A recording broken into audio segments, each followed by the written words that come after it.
Namo tassa bhagavato arahato samma sambuddhassa. Namo tassa bhagavato arahato samma sambuddhassa. Namo tassa bhagavato arahato samma sambuddhassa. Good evening, everyone.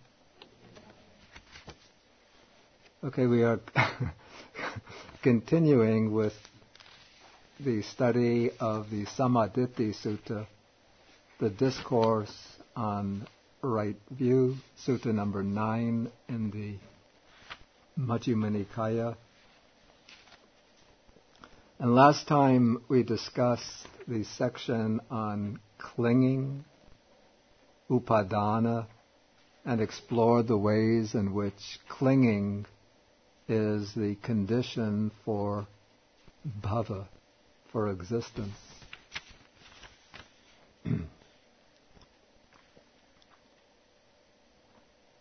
And in that section on clinging, it is said that craving, tanha, is the cause for the arising of clinging. But before we explain that, we will take the section on craving and see how craving is analyzed. So that takes us now onto page 138, and we are in section 36 is just preliminary, but we really start with section 37. When, friends, a noble disciple understands craving, the origin of craving, the cessation of craving, and the way leading to the cessation of craving, in that way he is one of right view and so forth, who has arrived at this true Dhamma. Okay, this is the condensed teaching, the Udesa. Now we go into the elaborate teaching, the explanation. Paragraph 38, what is craving? What is the origin of craving? What is the cessation of craving? What is the way leading to the cessation of craving? Then the answer, there are these 6 classes of craving. Craving for forms, craving for sounds, craving for odors, craving for flavors, craving for tangibles, craving for mind objects. With the arising of feeling, there is the arising of craving. With the cessation of feeling, there is the cessation of craving. The way leading to the cessation of craving is just this Noble Eightfold Path, and so on. Okay, here we have craving analyzed or classified according to its objects. But there is another way of analyzing craving, and that is, we can say, according to type. But let's backtrack a little bit to the types of clinging.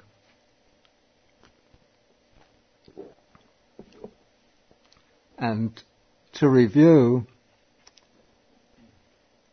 we have the 4 types of clinging. What are these 4 types of clinging? Clinging to sense pleasures, clinging to views, clinging to rules and observances, and clinging to a doctrine of self, right?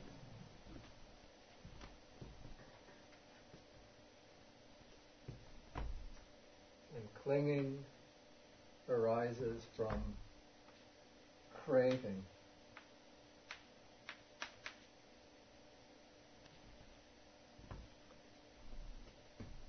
And though this formulation of dependent origination uses the analysis of craving in terms of the 6 sense objects, I think because in the usual formula it's relating craving to feeling, and feeling is analyzed according to the type of contact from which it arises, and then contact is explained by way of the 6 sense bases. But I think sort of psychologically or philosophically, it's more interesting to take the 3 types of craving and see how they relate to the 4 types of clinging. So we have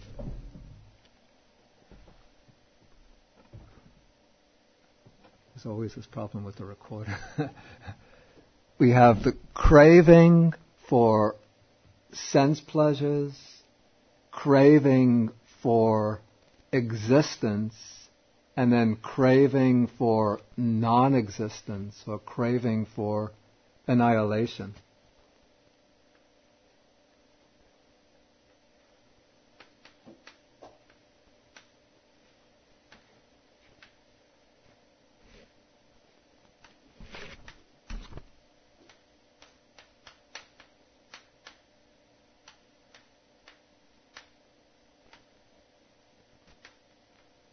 Maybe we could see how these 3 types of cravings relate to the 4 types of clinging.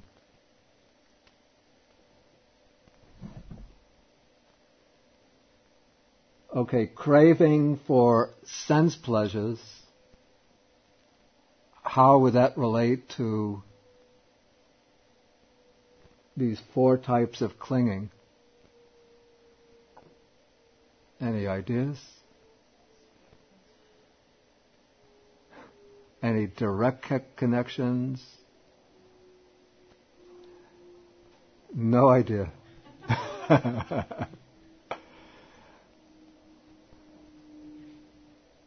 Let me call Professor Han and tell him that...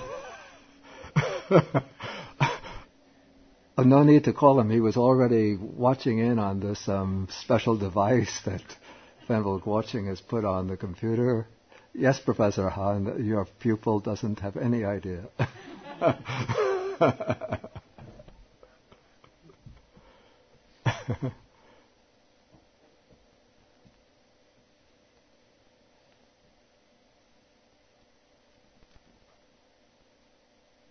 Okay, we'll cancel the project then? Okay.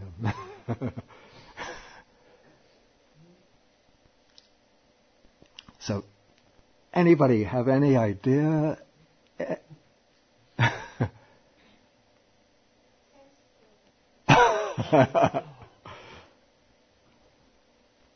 Can you spell that out a little more explicitly? Yeah. Spell it out a little more explicitly.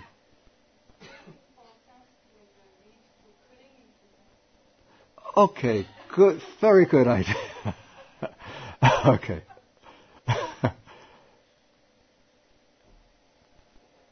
Okay, so we could say that the craving for sensual pleasures leads to the clinging to sensual pleasures. We might conjecture that here that the craving is desire in the stage when one doesn't have the object, and then clinging is the holding to an object that one has already obtained. So in that way, we could see some distinction between the two in terms of the way desire operates at different points in time.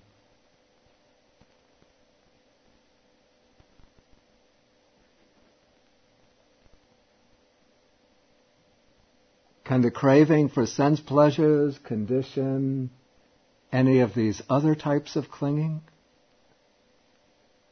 Or is there just a one-to-one relationship? I think sense pleasures would color your views sometimes. Maybe could you specify it? It's a good point. Specify a little bit more.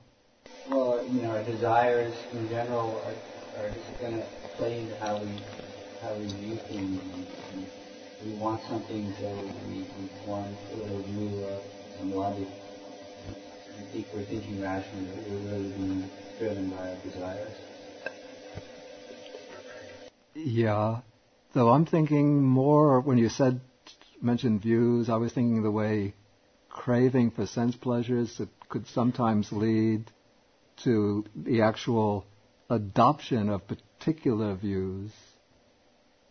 Like somebody might have a very strong craving for sense pleasures, and so they might adopt the view that this is the only life we live, there's nothing beyond this life, we're here only once, might as well get in as much pleasure as we can. We have just 75, 80 years. Maybe the peak when we can really enjoy the pleasures is between the ages of maybe 16 and 36. After that one is burnt out. So, while you're young, healthy, might as well enjoy yourself.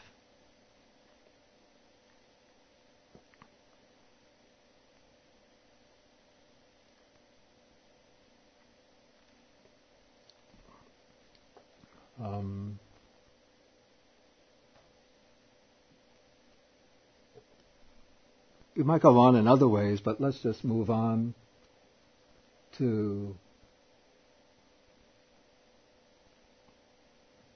Well, I could also just give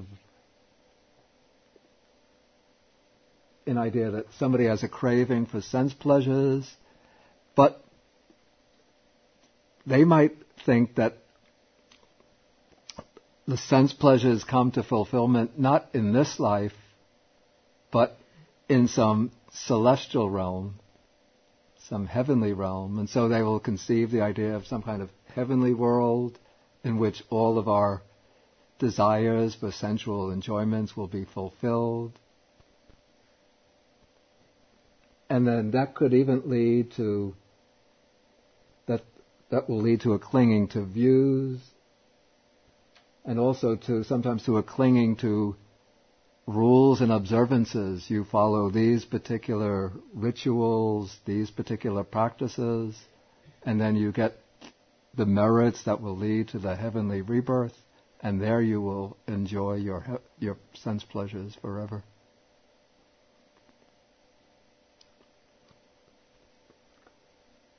Okay, craving for existence will condition which particular types of clinging especially?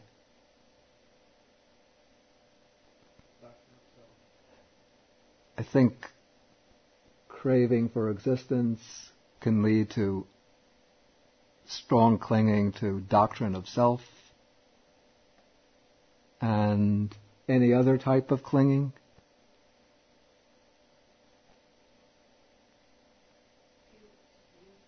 The clinging to views. Particularly if there's this craving for eternal existence, then one has the view of some kind of eternal realm, eternal world, and then the view of an eternal self, an everlasting self that will exist in that world or in that form.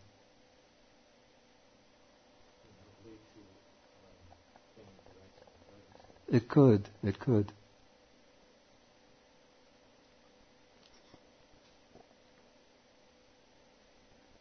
Any other ideas about this?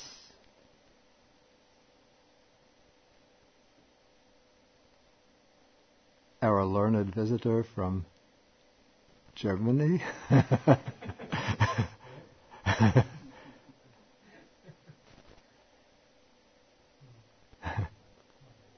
And the type of craving that I've always found rather strange and hard to understand is the craving for non-existence, what's called vibhava tanha, craving for non-existence. It's always seemed to me like somewhat like the odd man amongst the types of craving.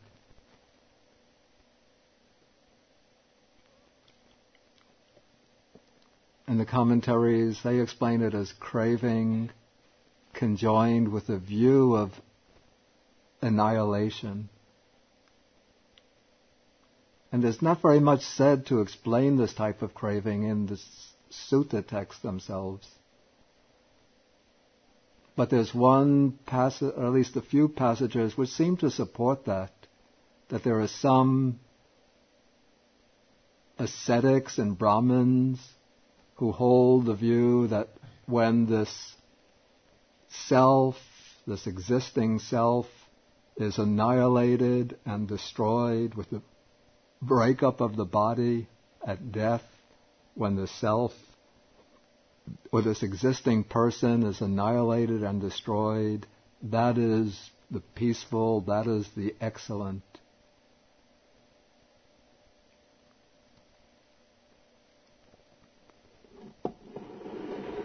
So I just see this type of craving. Could that be like similar to materialism, where it believes that after the physical existence, after the physical existence dies, that there's just nothing? In this famous sutta called the Brahmajala Sutta, the discourse on the net of views, this is where the Buddha classifies many of the existing types of philosophical views that were being held during his time. He mentions 7 types of annihilationist view. Only one of these types of annihilationist view seems to be identical with materialism, which holds that this person consists of the body with it made up of the 4 elements, and when this self consisting of the body, the 4 elements, breaks up and passes away, how does it go? Then this person is annihilated and destroyed. But other types of annihilationist view posit successively more subtle types of self. And then they say when that self is annihilated and destroyed, or when that self, how does it go? I forgot exactly how those views are formulated. But they speak of complete annihilation as occurring when those successively more subtle selves are annihilated.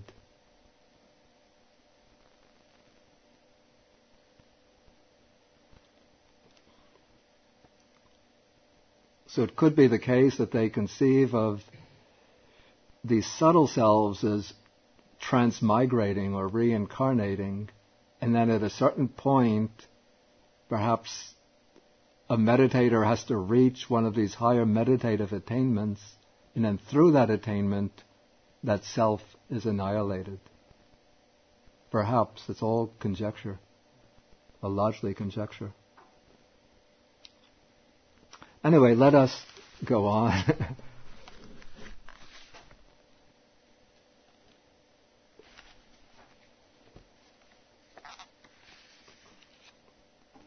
So we can see that there are different ways in which craving can serve or function as a condition for clinging, for the different types of clinging.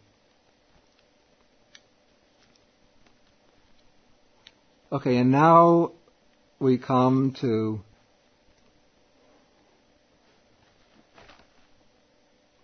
the condition for craving. So we jump over to paragraph 41.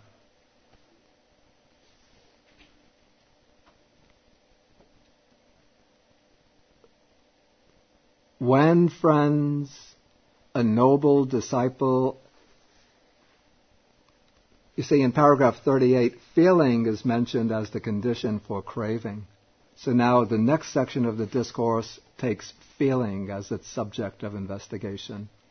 So taking section 41, when, friends, a noble disciple understands feeling, the origin of feeling, the cessation of feeling, and the way leading to the cessation of feeling, in that way he is one of right view, and so forth, who has arrived at this true Dhamma. Okay, then the analysis, and what is feeling? What is the origin of feeling? What is the cessation of feeling? What is the way leading to the cessation of feeling? Okay, there are these 6 classes of feeling. Feeling born of eye contact, feeling born of ear contact, feeling born of nose contact, feeling born of tongue contact, feeling born of body contact, feeling born of mind contact. With the arising of contact, there is the arising of feeling. With the cessation of contact, there is the cessation of feeling. The way leading to the cessation of feeling is just this Noble Eightfold Path. That is right view up to right concentration, and so on. Actually, I just realized that for the next 3 sections, it's easier to begin with the sixfold base and work down to feeling. Otherwise, I have to somewhat go backwards in my explanations. So let us jump ahead to section 49. We'll take the sixfold base, work down to feeling, then from the sixfold base we'll work back in the series to nama rupa, mentality, materiality. Okay, so now we're in 49. When, friends, I'm sorry for the inconvenience, folks.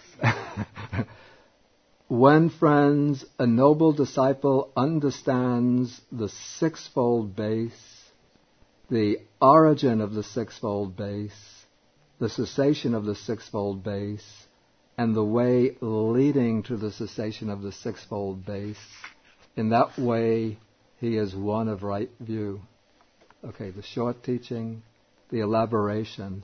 What is the sixfold base? What is the origin of the sixfold base? What is the cessation of the sixfold base? What is the way leading to the cessation of the sixfold base? Okay, the expression here is salayatana. It's translated rather awkwardly as sixfold base because in Pali, salayatanang is a neuter singular, which is formed by taking a collective word for 6, sal, and then grouping all of the bases together into one. But in English it sounds rather awkward to say sixfold base, so I think it's more natural simply to say the 6 bases. Or more explicitly, it's the 6 sense bases. So what are these 6 sense bases?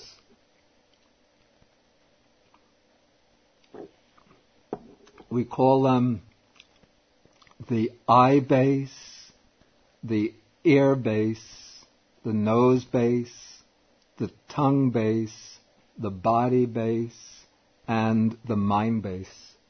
The important word is, the Pali word is ayatana.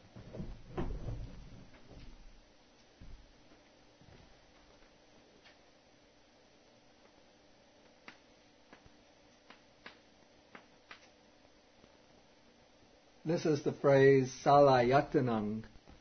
That is the expression that's translated sixfold base. And it's the same as we could use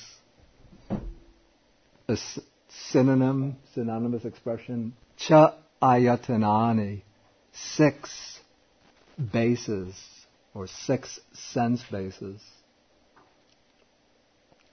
And what is referred here, what is being referred to here technically when we speak about, for example, the eye base, is not simply what we call the eyeball. By the ear base is not this wiggly thing that protrudes here. But in the case of each sense base, it is a subtle kind of material phenomena which is receptive to its particular type of sense object. If we were to use modern biological terminology, perhaps what we would call the eye base would be the light receptor cells in the eye. Perhaps we would take all the phenomena involved in visual perception, the light receptor cells, the retina, light rods and cones, together with particular cells in the optic nerve.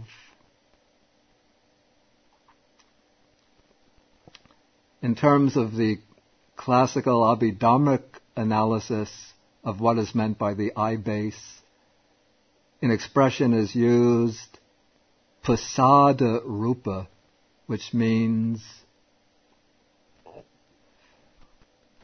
I think if we were to find a suitable translation, we could call it the receptive material phenomena. Literally it means transparent or clear material phenomena.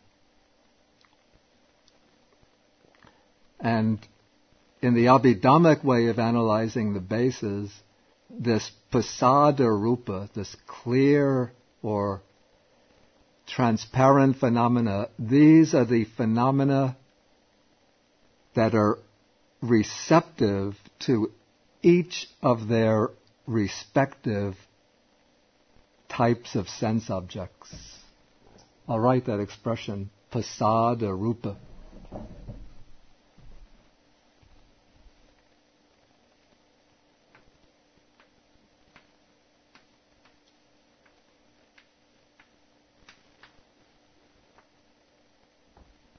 And so the ear base would be those particular types of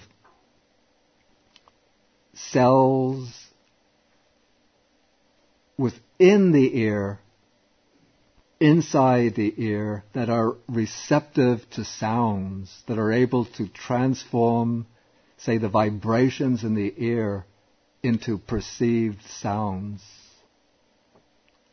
And what's called the nose base is not this thing sticking out here, this protuberance here, but it would be particular type of pasada rupa, sensitive matter, someplace located deep inside here, which is receptive to odors, to sense, and is able to make those scents available to consciousness so that they can be perceived as odors and as scents.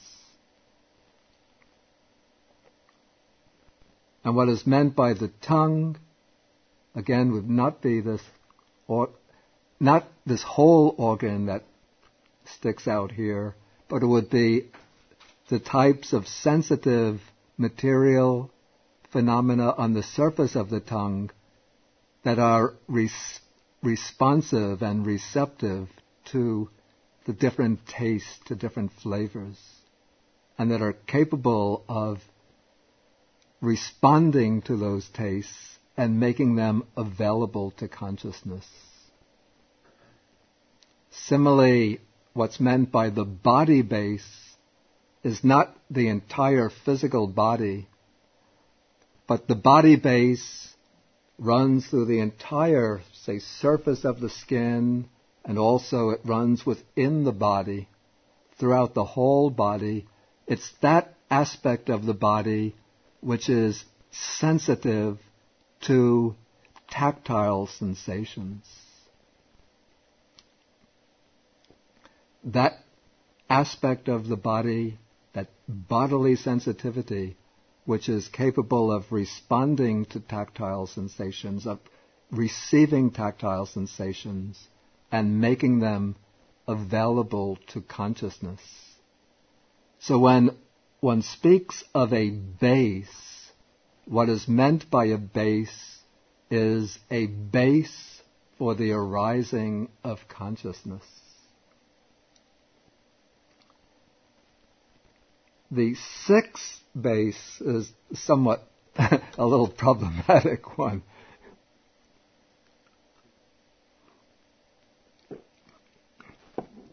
And its identity, it's not really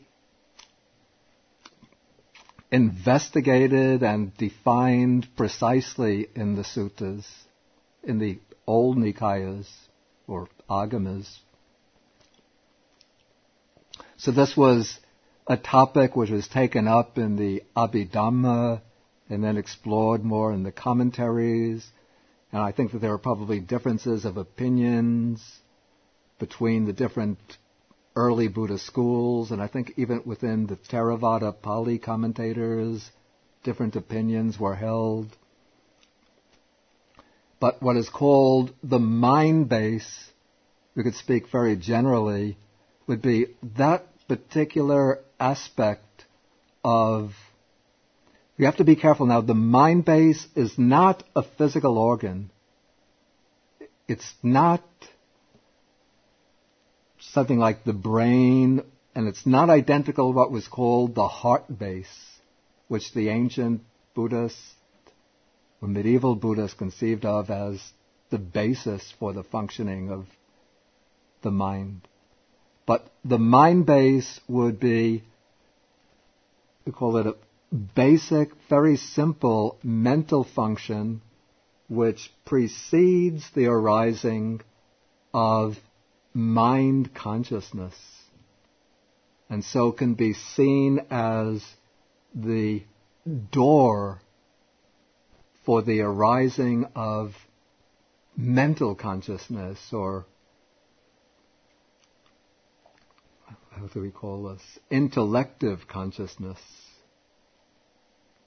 The sixth type of consciousness, distinct from sense consciousness.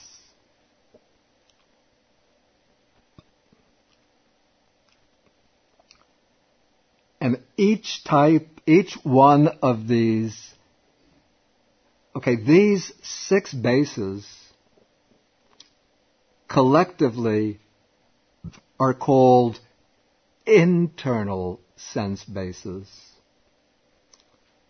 because they can be conceived of, they can be considered as pertaining internally to the person. They pertain to ourselves. Each of these six pertain to our own psychophysical organism.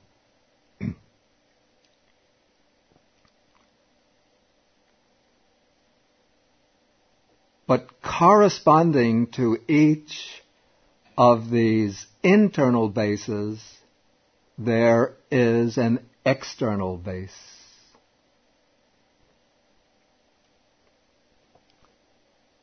So corresponding to the I base, what is there?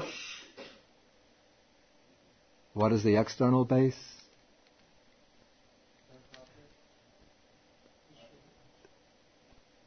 Speak, somebody.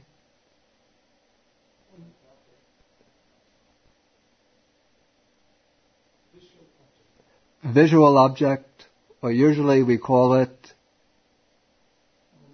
form.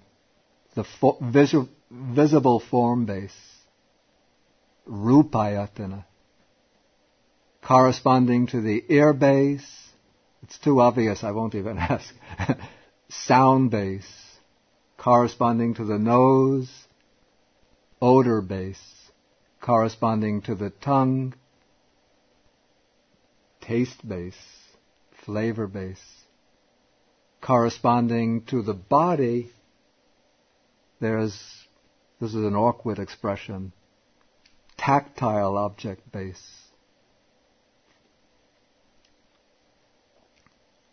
Tactile sensation base.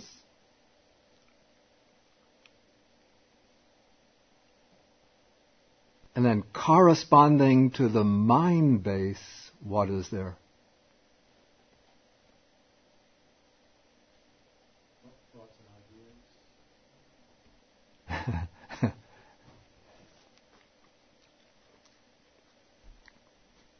Does anybody know the technical term for this?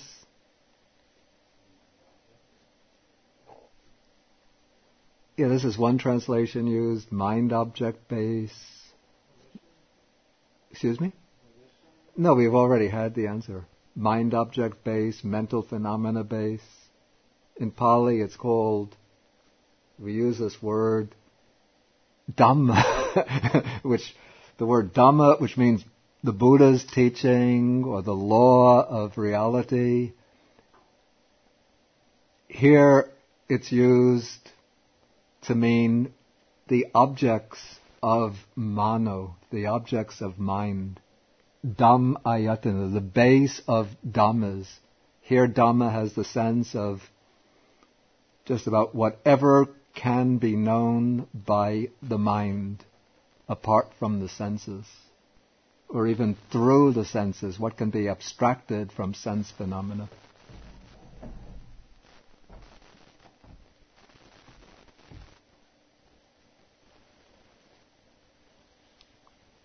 Okay, so now we have the 6 internal bases and the 6 external bases.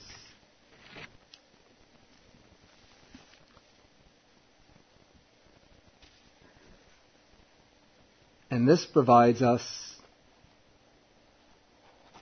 with, you might call, literally, it provides us with a basis for understanding contact.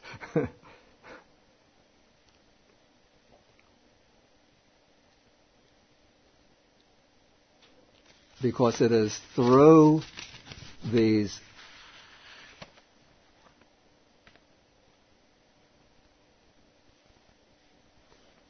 if we jump up to paragraph 46, on page 140, just the third line down, we see with the arising of the sixfold base, there is the arising of contact. So the sixfold base is the necessary condition for contact. So now let's go into the section on contact, starting with paragraph 45. When, friends, a noble disciple understands contact, the origin of contact, the cessation of contact, and the way leading to the cessation of contact, in that way he is one of right view who has arrived at this true Dhamma. Okay, then the analysis or explanation. And what is contact? What is the origin of contact? What is the cessation of contact? What is the way leading to the cessation of contact? There are these 6 classes of contact. Okay, what are the 6? Eye contact, ear contact, nose contact, tongue contact, body contact, and mind contact. With the arising of the sixfold base, there is the arising of contact. With the cessation of the sixfold base, there is the cessation of contact. The way leading to the cessation of contact is just this noble eightfold path that is right view through right concentration. Okay, what now exactly is contact. Okay, the word contact is defined or explained elsewhere in the suttas. I think if we take, for example,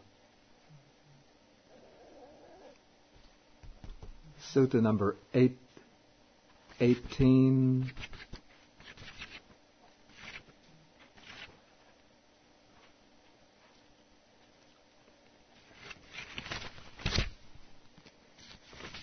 this is the Honey Bowl Sutta, paragraph number 16, page 203.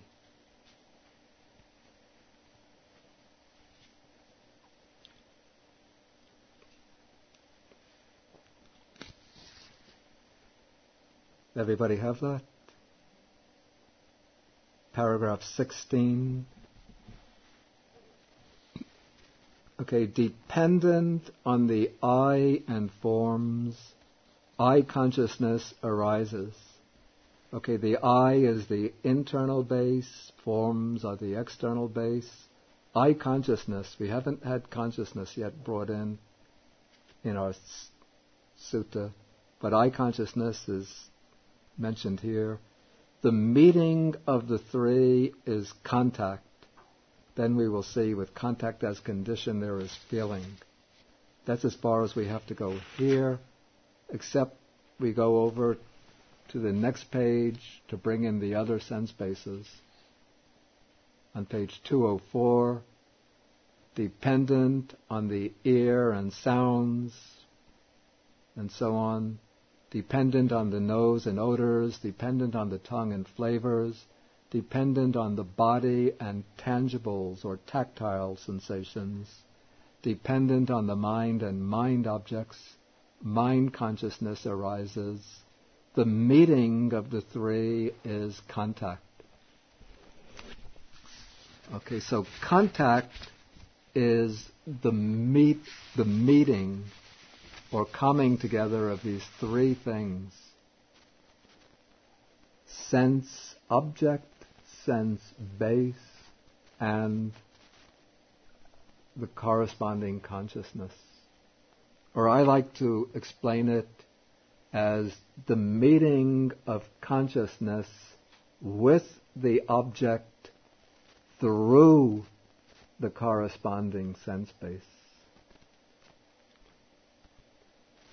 Since the sense base functions somewhat as a door for, you could see, consciousness to go out to the object and say hello to the object, or you could say for the object to come in and meet consciousness.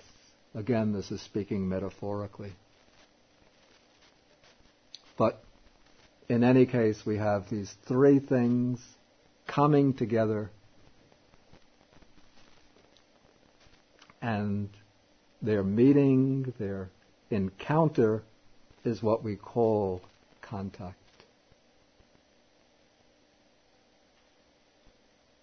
And so, of these three things, in this particular passage that we're dealing with now,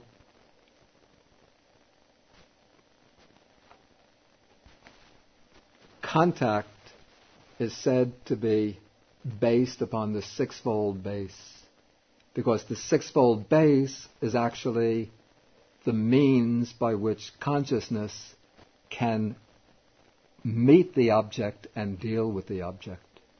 If, for example, the I is injured and can no longer function, then we might have a functioning mind. There might be visible forms, but I consciousness doesn't really arise, and so there's no seeing of any forms. If the ear is damaged, then sounds can be taking place, but there's no real ear consciousness taking place, no meeting of ear consciousness with the sounds. So, the six sense bases are the indispensable condition for the occurrence of contact. And it is when one acquires a particular these 6 sense bases that contact with the world of sensory phenomena takes place.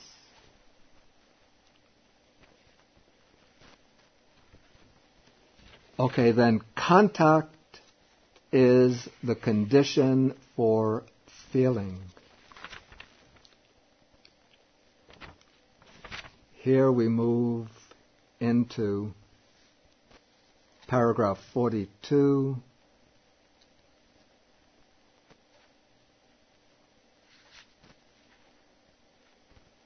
But first we could take 41, paragraph 41, the brief statement.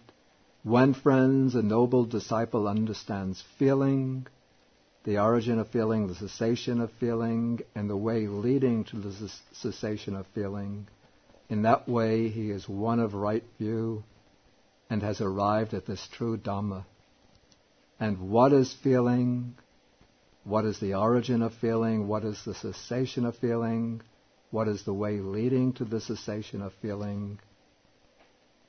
Okay, there are these 6 classes of feeling. Now notice, this is the important point here. Feeling is going to be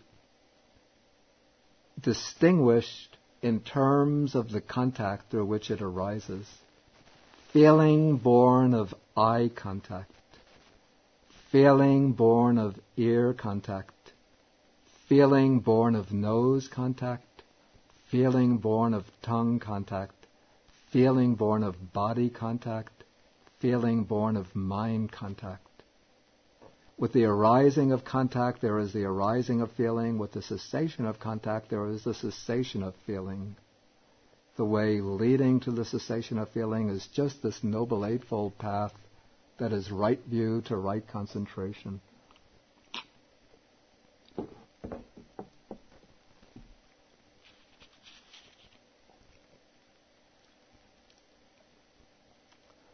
Okay, so when an object, we can say, impinges upon a sense faculty, a sense base, consciousness arises, the coming together of the consciousness with the object through the sense base, that is contact. From that contact, there arises feeling. Actually, many phenomena arise through that contact. There arises with that contact, there arises feeling, there arises perception, there arises volition, there arises a whole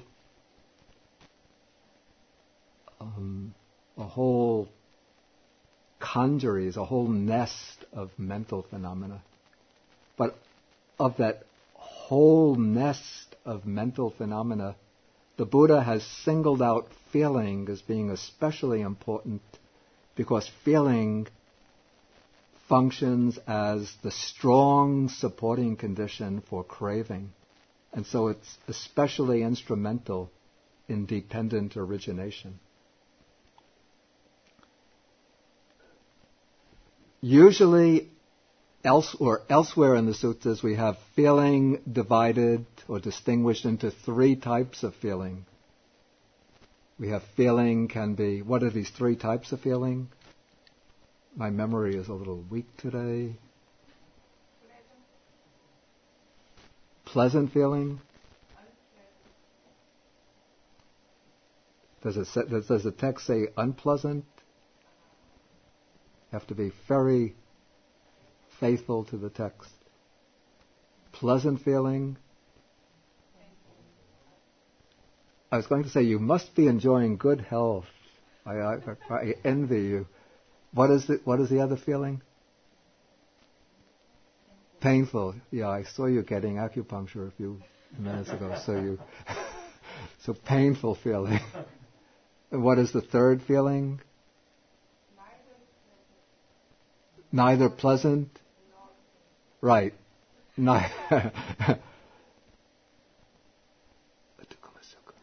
Neither painful nor pleasant. So neither painful nor pleasant feeling, or sometimes called simply neutral feeling. Okay, so through any of these sense contacts, any of these three types of feelings can arise, according to the suttas. Okay, now moving from feeling, then we move into craving. We come back, we rejoin craving, which we left about a half an hour ago. In paragraph 38, coming down about 5-6 lines, with the arising of feeling, there is the arising of craving. With the cessation of feeling, there is the cessation of craving. The way leading to the cessation of craving is just this Noble Eightfold Path. Okay, I like to deal with this in terms of the three types of feelings: pleasant, painful, neutral.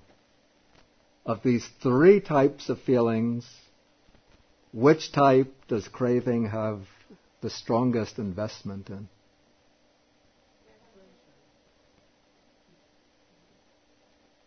Pleasant feeling, right? Does craving have any interest or concern with the other two? No? What happens if one is in pain?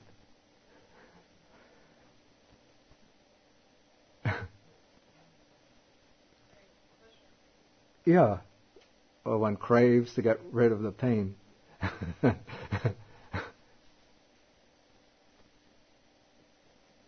Okay, so looked at it in a kind of general way, we could say that even in relation to painful feeling, the craving can arise. A craving to get rid of the pain, or a craving for pleasure as a way of escaping from the pain. And how about this neutral or neither pleasant nor painful feeling? How? That's true. It's very true. Sometimes people like this dull, quiet, call it dull, indifferent feeling, sometimes at a very ordinary, mundane level. And then this neutral feeling also occurs at a very refined, subtle level, the level of, in the fourth jhana and the formless meditative attainments. And though where it becomes a very peaceful, neutral feeling. And so if there's no investigation, no wisdom, then there can take place a subtle craving for that peace, tranquility of those higher attainments, and then a clinging to them.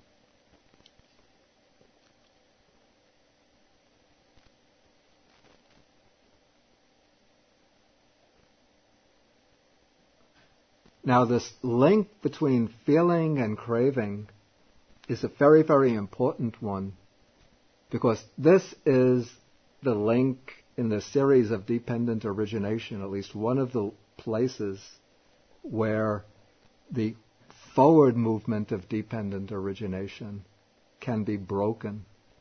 Because feelings naturally arise, that's inevitable. But it is by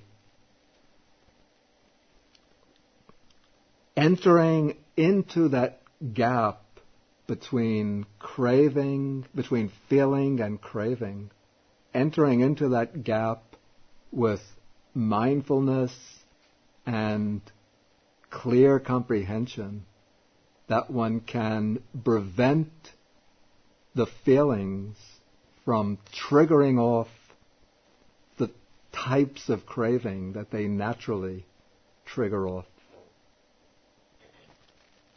Well, one could say that one could prevent the three types of feelings from triggering off different reactions One could prevent the pleasant feeling from triggering off craving, the painful feeling from triggering off aversion, and the dull, neutral feeling from maintaining delusion.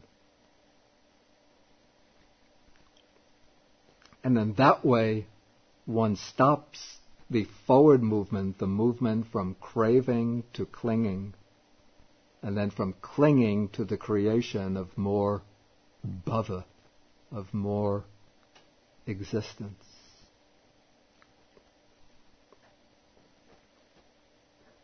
Okay, maybe we stop now and then ask if there's any questions.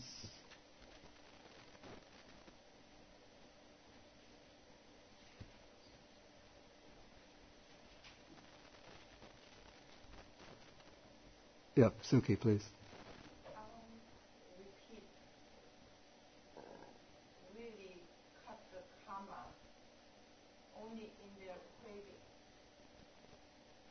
I don't know whether it actually has anything. Crave to cut the karma only in their craving? I didn't quite... No, I mean, if they have I see really if there's a strong yearning, strong craving. Yeah. Not to come back to this life. That should be the craving for, we call it a desire for liberation. So desire for liberation, can this be craving for non-existence? It's never, the desire for liberation is never treated as the craving for non-existence. But as I said, the craving for non-existence, it's really not clearly defined or explained in the suttas. It just seems to be illustrated occasionally by the view of these ascetics and Brahmins who say that who speak with regard to an existing person, when this, do you know the exact words, Venerable Nalio? Do you remember?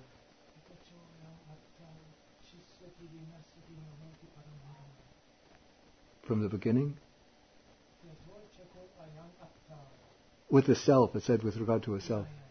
Okay, so it's when the self is cut off, annihilated, and exterminated, and doesn't exist anymore.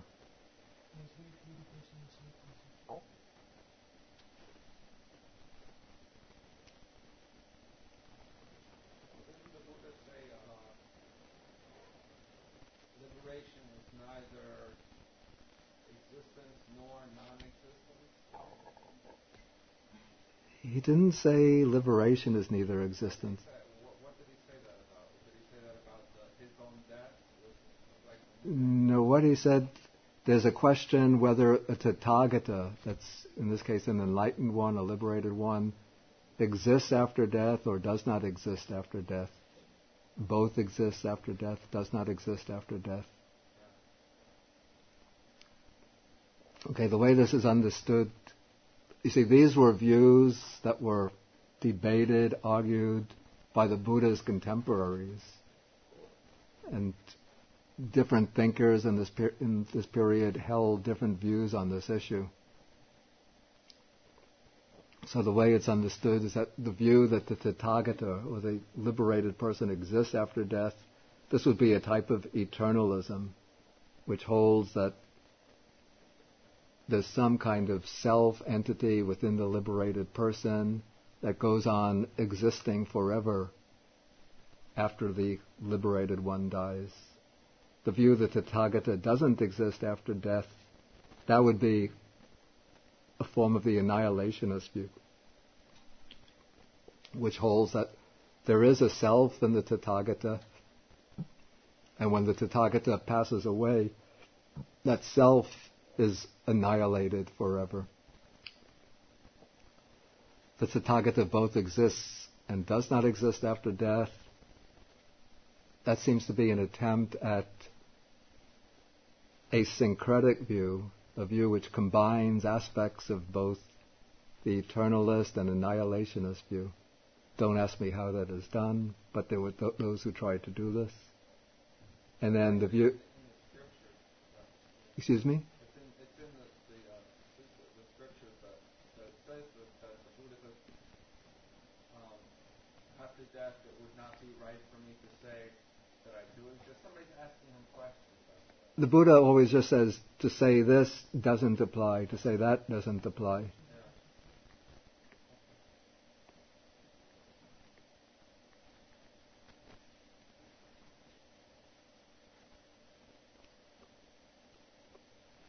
Any questions that relate more directly to the dependent origination series?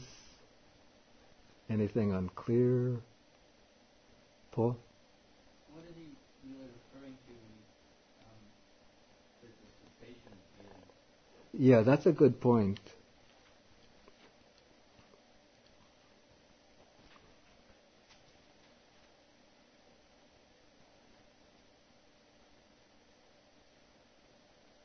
Because this, let me just say that this is an important point, that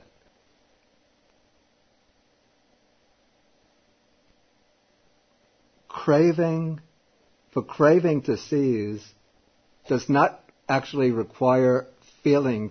It seems like I'm contradicting the sutta, but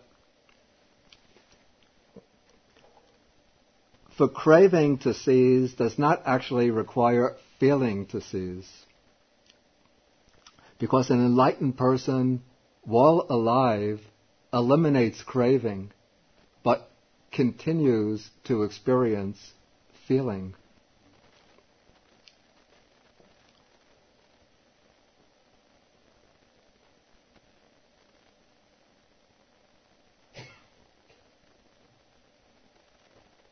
I have to say I'm a bit stumped by this.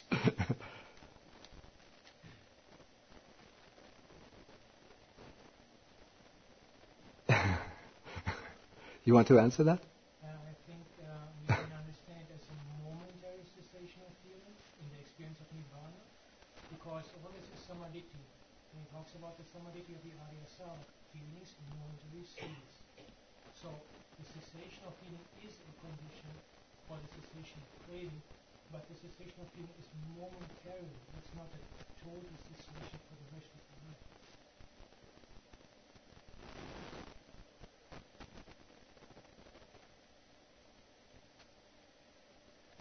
So within this momentary nibbanic experience, with the cessation of that feeling, The Arya Samvega has experienced the cessation of dukkha, the cessation of feeling, the cessation of all that, and that very experience is but not suffer craving, step by step. Okay, that's a way to explain it.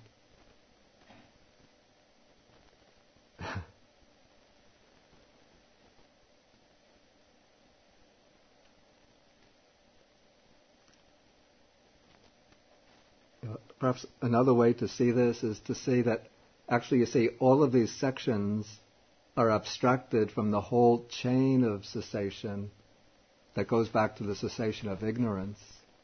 So then we really have to see all of them ceasing finally and ultimately with the cessation of ignorance. That's another way to see it. Yeah. So there could be different ways of seeing. With that cessation of feeling, it happens like while even we're doing certain meditation. Oh, say again. I think I understand. Say again. Now, if you really are mindful and watching, when certain pleasant feeling arises, Yeah. and you, instead of just craving or attaching it, if you just simply watch, knowing that this will disappear, and Yeah. actually that disappears, Yeah. so within that frame, there's a cessation of feeling there. And then there's a cessation of craving too. Yeah, that's a good way to understand it. I don't know whether that is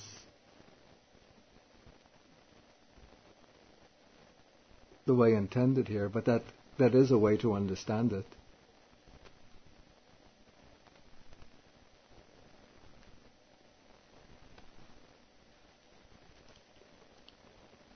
So this maybe is more a case that when the craving ceases, then the feeling which is kept alive by that craving ceases. But it might also be the case that with the cessation of feeling, that a feeling that is keeping a craving going, when you're just observing the feeling, when that feeling goes and the craving goes, that's also a way to look at it. But I think we're going to have to end our session tonight. Okay, thank you all for your attention. And now we will end with the sharing of the merits with the Devas, the Bhutas, the Nagas, and with all sentient beings in this world, wishing them all to be well, happy.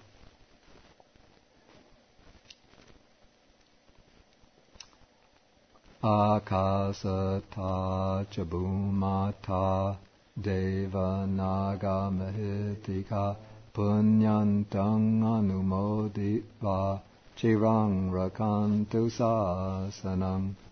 Akasata chabumata deva naga mahitika punyantang anumoditva Chirang rakantu desanam. Akasata chabumata deva naga mahitika punyantang anumoditva chirang rakantu mang parang.